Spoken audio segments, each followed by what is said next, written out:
Donc ce soir, je vais prendre un verset, je vais donner un verset qui sera on va dire le thème et le centre du message. Je vais le donner en premier et on y reviendra juste après. C'est le psaume 73, verset 28, où ici David parle et il dit « Pour moi, m'approcher de Dieu, c'est mon bien. » Et m'approcher de Dieu, c'est mon bien. Et je trouve ce verset si fort et si puissant, mais on va y venir juste après. J'aimerais qu'on puisse prendre Matthieu 19 à partir du verset 16. Matthieu 19 à partir du verset 16. Et voici un homme s'approcha et dit à Jésus, « Maître, que dois-je faire de bon pour avoir la vie éternelle ?» Il lui répondit, « Pourquoi m'interroges-tu sur ce qui est bon? Un seul est le bon. Si tu veux entrer dans la vie, observe les commandements. » « Lesquels ?» lui dit-il. Et Jésus répondit, « Tu ne tueras point, tu ne commettras point d'adultère, tu ne déroberas point, tu ne diras point de faux témoignages. Honore ton père et ta mère, et tu aimeras ton prochain comme toi-même. » Le jeune homme lui dit, « J'ai observé toutes ces choses, que me manque-t-il encore ?» Jésus lui dit, « Si tu veux être parfait, va, vends ce que tu possèdes, donne-le aux pauvres, et tu auras un trésor dans le ciel, puis viens et suis-moi. » Après avoir entendu ces paroles, le jeune homme s'en alla tout triste, car il avait de grands biens. On voit ici, vous avez peut-être fait le lien entre ce passage où le roi David dira « M'approcher de Dieu, c'est mon bien » et ce passage où on nous dit que ce jeune homme riche avait de grands biens. Et que cela, dans ce passage-là, en fait, ce qu'on voit, c'est que il a suivi la loi depuis le début. Il a obéi au commandement de la parole de Dieu, mais lorsqu'il rencontra Jésus, il n'a pas pu le suivre, il n'a pas pu se conformer à ce commandement-là, à ce que Jésus lui a demandé à ce moment-là en lui disant « Vends tout ce que tu as ». Et ce n'est pas parce que ce n'est pas une question un problème d'argent en fait à ce moment-là, parce que il y a des gens, on peut avoir très bien sûr évidemment, et nous le savons tous, de l'argent, plus ou moins, on peut être riche. Ça ne pose pas un problème pour être chrétien, pour être en Christ ou pour servir Dieu. Mais ici, le problème est plus profond. Et le problème ici, c'est que ce jeune homme-là, Jésus lui dit cela parce qu'il savait que son cœur était plus attaché à tous les biens qu'il possédait plutôt qu'à Dieu. Que tous ces biens qu'il avait représentaient quelque chose de trop grand pour lui et qu'il était incapable, en tout cas à l'instant T, de s'en séparer pour suivre le Seigneur.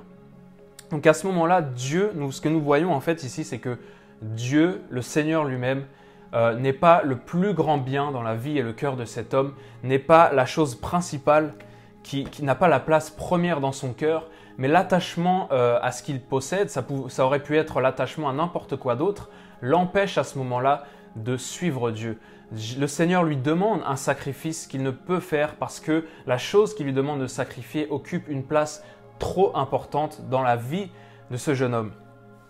Et ce que nous voyons, Jésus dira dans Jean 14, verset 15, « Si vous m'aimez, gardez mes commandements. » Donc, ce que nous voyons, c'est que pour obéir à Dieu et faire des sacrifices qui vont plaire à Dieu, cela doit découler d'un cœur qui aime Dieu par-dessus tout. Et nous le savons, quand Jésus a dit « Si vous m'aimez, gardez mes commandements », il dit « Si vous m'aimez, si vous avez donc de l'amour pour moi, alors une des conséquences de cela sera que vous allez garder mes commandements. » Et donc, parce que voilà l'ordre en fait. L'amour pour Dieu, puis vient l'obéissance, et de l'obéissance va découler un sacrifice, mais un sacrifice qui sera bon, agréé et accepté par Dieu. Et ici, ce que l'on voit dans cet exemple-là du jeune homme riche, c'est que son cœur n'était pas totalement à Dieu, son amour n'était pas totalement à Dieu, au Seigneur, donc son sacrifice était pour lui impossible.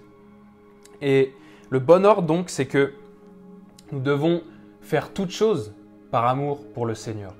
Et le Seigneur doit occuper cette première place dans notre vie. Si j'aime le Seigneur de tout mon cœur, alors je vais lui obéir. Et parce que je lui obéis, alors je vais sacrifier des choses qui plairont à Dieu, qui me feront avancer et qui pourront me propulser dans ma vie spirituelle. Donc voici ce jeune homme riche qui à ce moment-là ne peut se séparer de ce à quoi son cœur est attaché parce que ces biens matériels sont les plus grands biens de sa vie et dans son cœur représentent la première place. Jésus n'est pas le plus grand bien de sa vie, Jésus n'est pas le centre de son cœur et de sa vie, donc il ne peut pas le suivre à ce moment-là, il renonce. Pour lui, c'est trop difficile de se séparer de ce qui avait la première place dans sa vie. Nous voyons que Dieu, c'est dans 1 Samuel 15, 22, dit qu'il prend plus plaisir dans l'obéissance que dans les sacrifices. Parce que comme nous l'avons vu, si nous aimons vraiment Jésus, alors nous lui obéirons. Et de cette obéissance découlera une vie de sacrifice de telle ou telle chose dans notre vie chrétienne. Au fur et à mesure, nous allons avancer avec Dieu et nous sacrifierons des choses. Et nous les sacrifierons parce que nous marcherons dans cette obéissance qui découle de notre amour pour Dieu.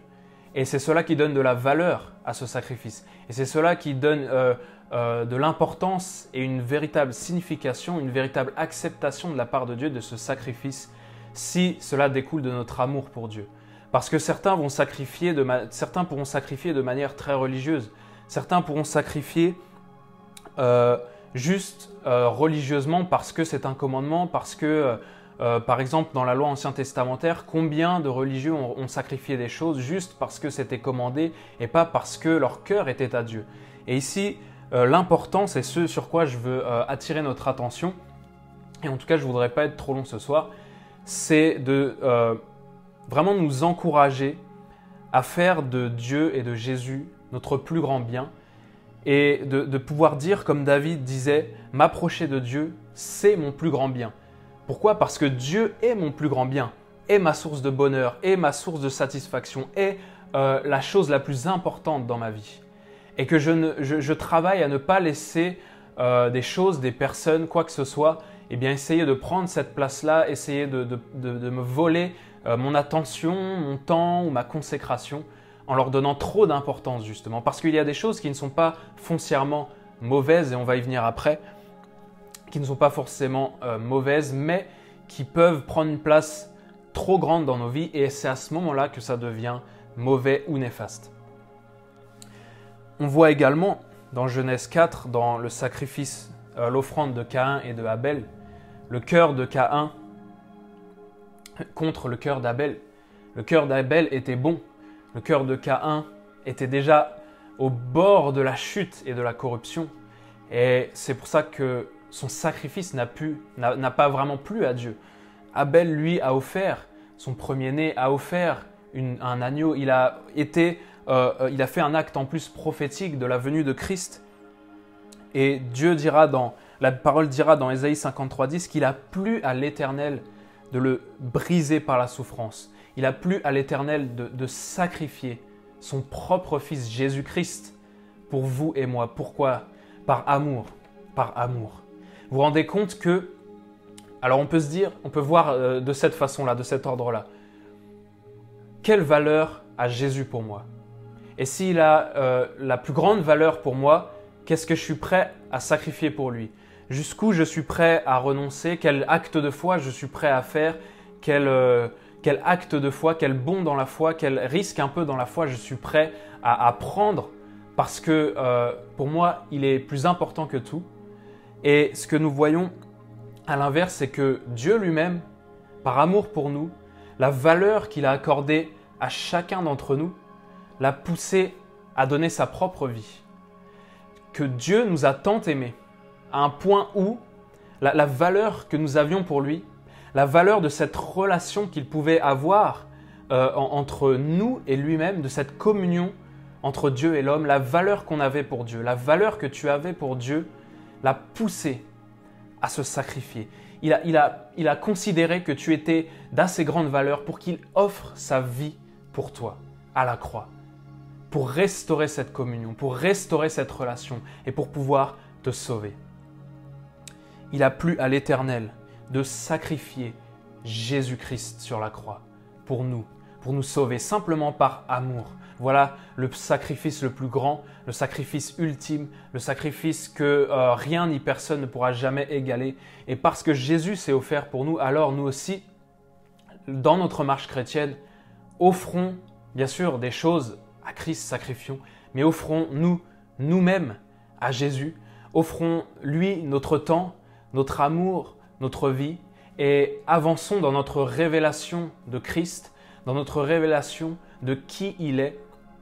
Parce que plus ma révélation de Jésus augmente, plus je vais lui offrir des choses, plus je vais me consacrer à lui, plus je vais lui donner de ma vie, de mon temps, de mon argent, peu importe, de tout ce que je suis. Regardez quelqu'un d'inconverti qui pense que Jésus est simplement un personnage historique, est simplement voilà, un homme qui a existé, un rabbin ou un prophète même. Eh bien, pour lui, voilà, ce n'est pas de très grande valeur et il n'en fait rien.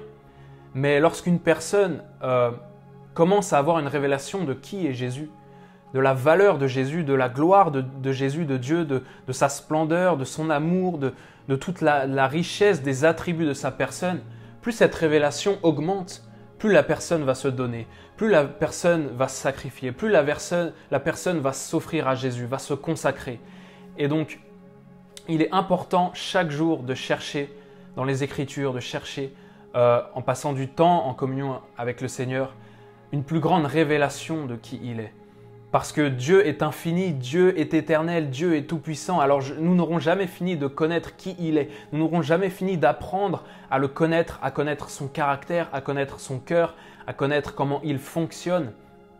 Et donc, c'est dans cette recherche de la révélation de Christ, d'une plus grande révélation de Christ, que nous avançons et qu'ainsi nous comprenons quelle valeur il a, quelle valeur inestimable et infinie Jésus a pour nous. Et alors, nous sommes ensuite capables de renoncer à toute autre chose. Parce que comparé à la valeur de Christ, plus rien d'autre n'a de valeur. Lorsque nous voyons sa splendeur et sa gloire, lorsque nous voyons la valeur, la gloire de Jésus, alors nous laissons tomber toute autre chose parce que à côté de lui, ça ne vaut plus rien.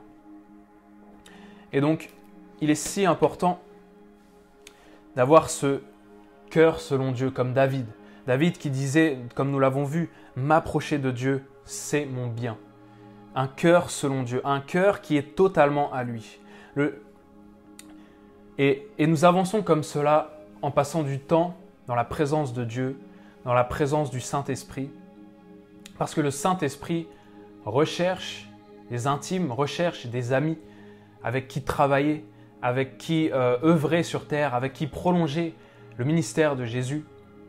Et il désire nous entraîner dans cette intimité, dans cette communion. David dira, « Pour moi, m'approcher de Dieu, c'est mon bien ou même mon bonheur. » Certaines traductions disent « Mon bonheur, c'est de m'approcher de Dieu. » Est-ce que nous aussi, nous sommes comme David dans ce verset et nous pouvons dire que nous approcher de Dieu, c'est notre bien. Que chaque jour, nous voulons absolument passer un temps dans la présence de Dieu, pas parce que nous devons le faire ou que c'est un devoir ou que c'est voilà, quelque chose, il faut le faire de manière religieuse, mais parce que nous avons compris que c'était notre bien, que Jésus était notre bien le plus précieux, que Jésus était la source de toutes nos bénédictions, de tous nos miracles, de notre vie, qu'il était la source de toutes choses. Et alors, lorsque nous avons compris cela, chaque jour, et nous venons à réaliser que notre intimité avec le Seigneur, le temps dans sa présence est notre plus grand bien. Le Saint-Esprit désire faire de nous ses amis. Le Saint-Esprit désire nous partager ses secrets. Et dans cette proximité, j'ai compris que Jésus, en tout cas, lorsqu'il dit « Venez à moi, vous tous qui êtes fatigués et chargés, je vous donnerai du repos », il nous demande de lui laisser nos fardeaux et d'embrasser son fardeau. Et lorsque nous sommes amis avec quelqu'un, en proximité avec quelqu'un, alors nous voulons, nous aussi, partager ces fardeaux pour l'aider à les porter, pour comprendre ce qu'il traverse, pour ressentir ce que lui ressent et pouvoir l'accompagner.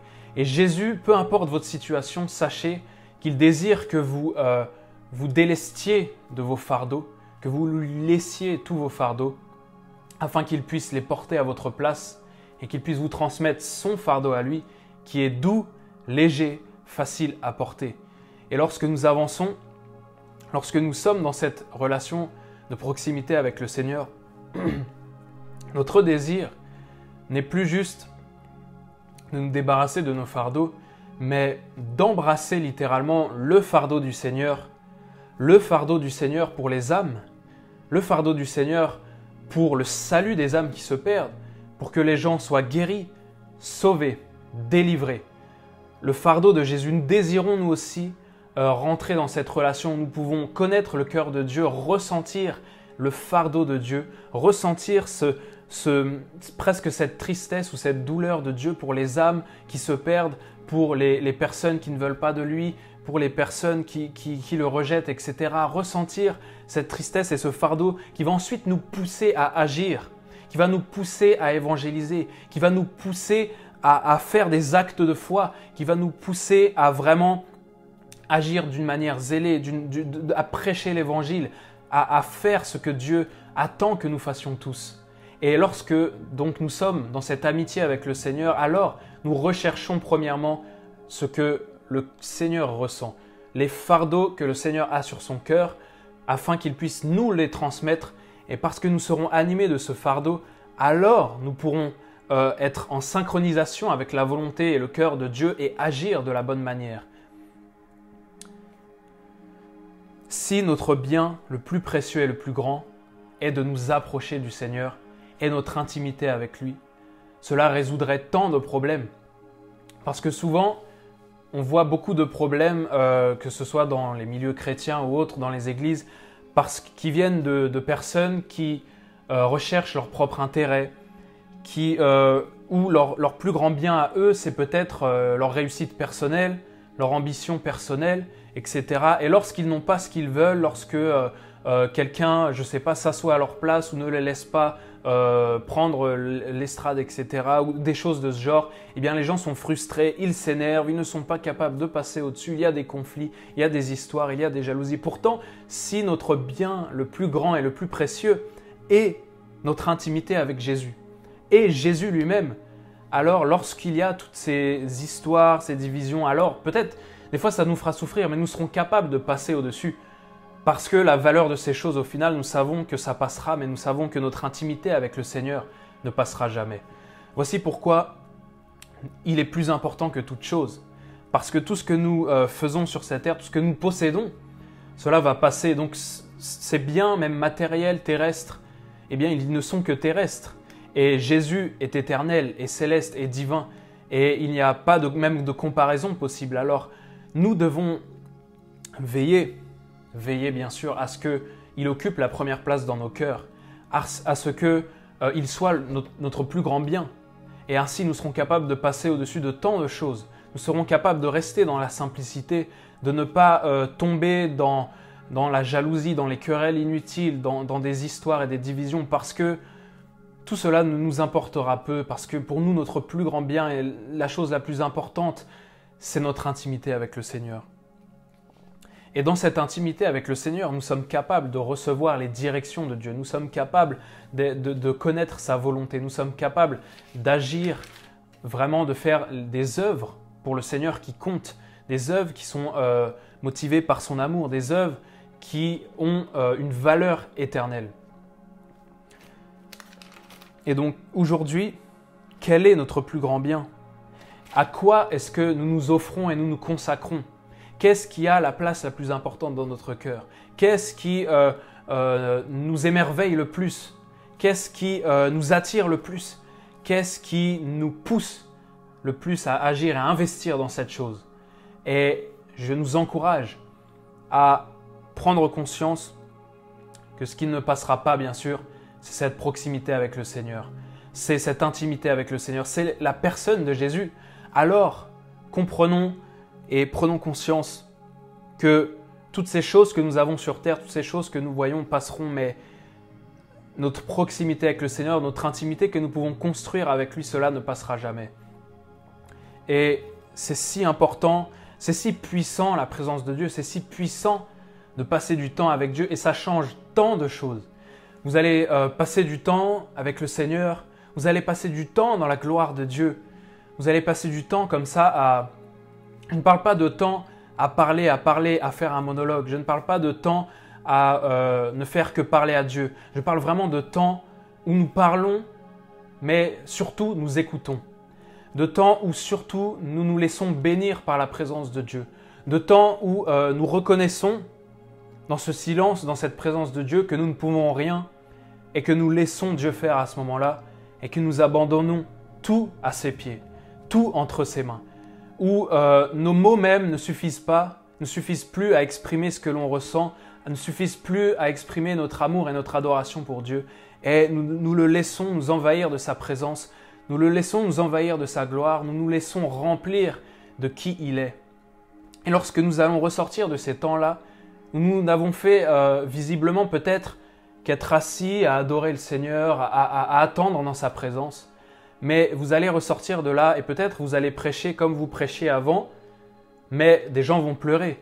Vous allez servir Dieu ou évangéliser comme vous évangélisiez avant, mais des gens vont se mettre à se convertir. Des choses surnaturelles vont se passer. Des gens vont ressentir des choses incroyables. Quelque chose de totalement différent va sortir de vous. Et vous n'aurez peut-être pas l'impression d'avoir fait plus d'efforts. Vous n'avez pas fait plus d'efforts, essayé avec vos propres forces. Vous avez reconnu simplement que dans sa présence, vous n'avez pas besoin de votre propre force, de votre propre puissance, mais seulement de l'Esprit de Dieu. Et lorsque vous êtes rempli de la présence de l'Esprit de Dieu, vous êtes sorti. Et c'est par l'Esprit de Dieu que cela a été fait. Et cela est notre responsabilité. Notre responsabilité, c'est de laisser Dieu sortir de nous. C'est de laisser Jésus s'exprimer et sortir de nous. Et une des plus grandes tragédies dans le corps de Christ, ce sont tant de chrétiens et de prédicateurs qui enferment Dieu, qui enferment Christ qui vit en eux et qui lui barrent la route, qui l'empêchent de sortir, de se manifester par des fausses doctrines, par des doctrines religieuses, par des enseignements religieux, par des hérésies. Alors je vous encourage et je veux vraiment nous interpeller sur cette responsabilité que nous avons de faire en sorte de laisser sortir Christ au travers de nous. Parce que nous ne voulons pas apporter au monde, nous ne voulons pas apporter au monde nous-mêmes. C'est Christ que nous voulons apporter. C'est lui que nous voulons prêcher. Et alors, voici pourquoi nous devons absolument veiller sur notre cœur. Voici pourquoi nous devons passer ce temps dans la présence de Dieu, où nous le laissons apaiser notre cœur, attendrir notre cœur, le remplir de compassion, d'amour, de bienveillance, de miséricorde, pour pouvoir aimer les autres, pour pouvoir aller et porter son évangile, pour pouvoir être simplement rempli de sa présence et être comme une passoire qui laisse passer complètement la présence de Dieu, qui laisse passer complètement Christ et qui l'amène au monde, qui le manifeste.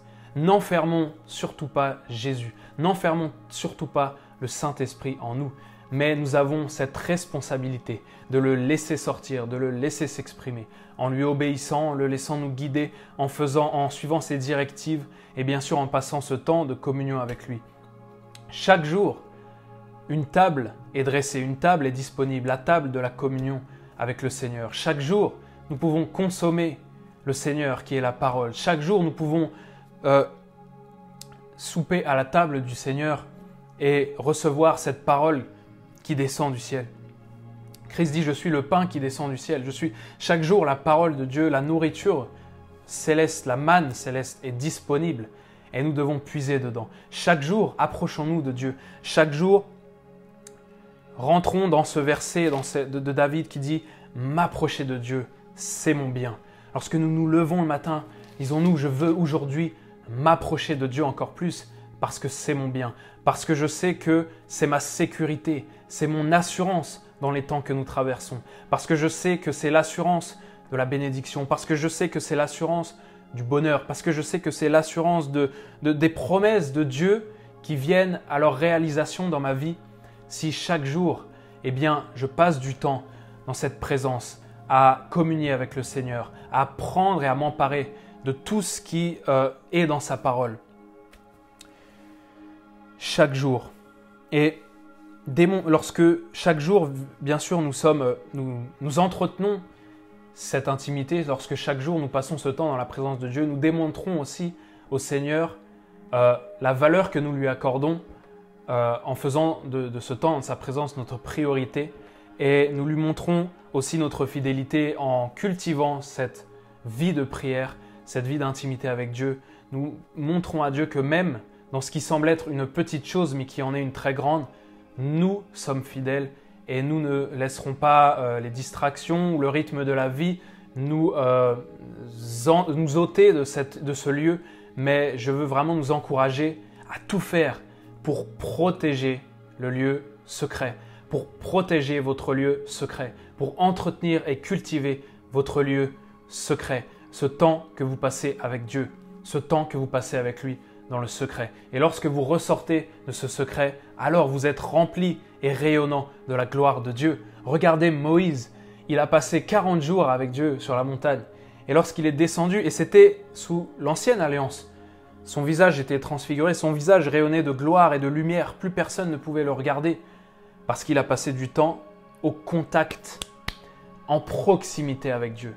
Et je vous assure et je vous garantis que lorsque vous passerez du temps, lorsque vous passez du temps en proximité avec Dieu, ce n'est pas du temps perdu, mais lorsque vous ressortirez de cette présence de Dieu, de cette présence du Saint-Esprit pour aller porter l'Évangile au monde, des choses surnaturelles vont se passer. Des choses surnaturelles. Les gens verront la gloire de Dieu sur vous. Des miracles vont se produire. Et vous n'aurez pas l'impression peut-être d'avoir fait quelque chose de plus, mais vous aurez passé du temps à communier avec Dieu.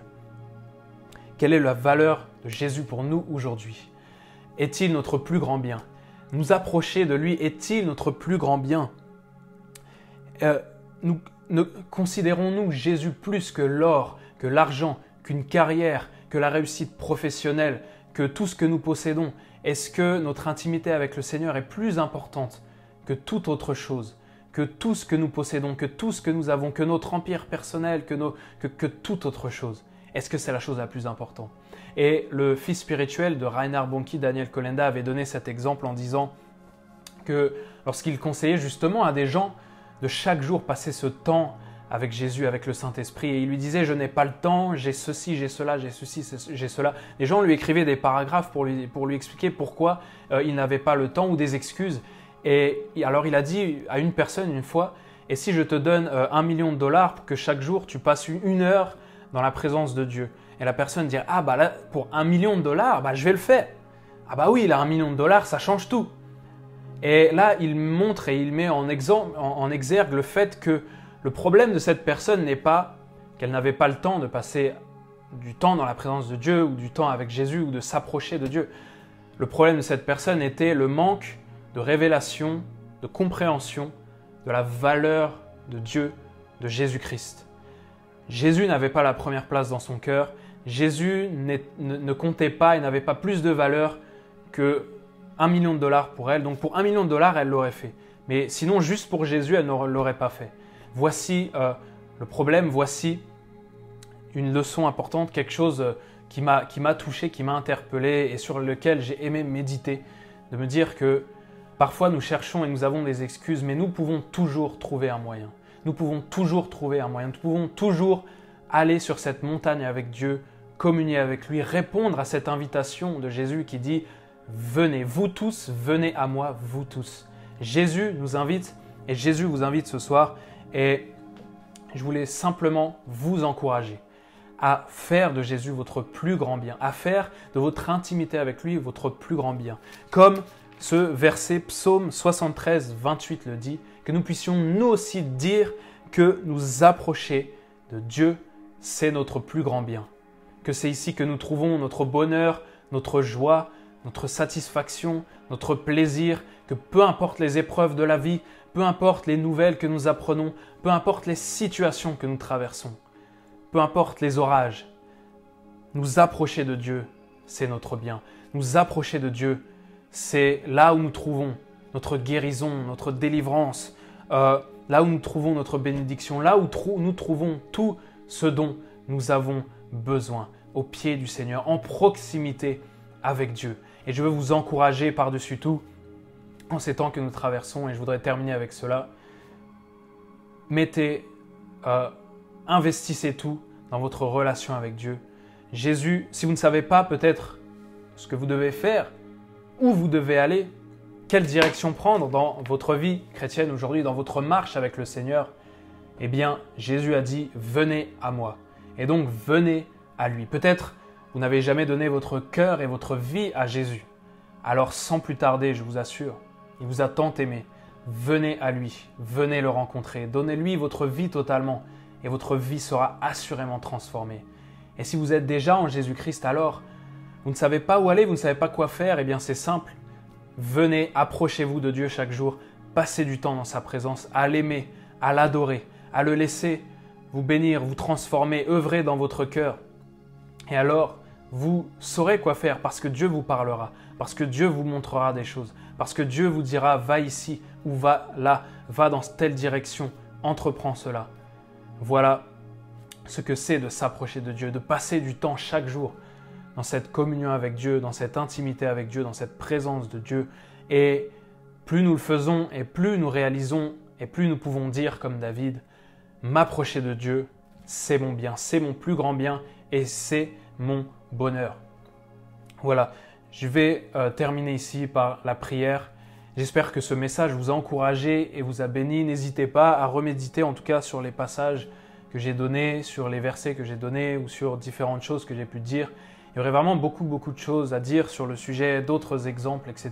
Mais je voulais garder ça simple et court pour vous encourager à continuer de chercher Dieu, de chercher sa présence, de vous laisser simplement remplir de son amour, de sa paix, de sa grâce et ensuite aller porter ça à ceux qui en ont besoin dans le monde et à voir Dieu se manifester puissamment, voir la main de Dieu sur vous comme jamais auparavant, sans que vous ayez forcément fait quelque chose de plus, si ce n'est être avec Dieu dans sa présence. Merci Seigneur Jésus. Merci Seigneur Jésus.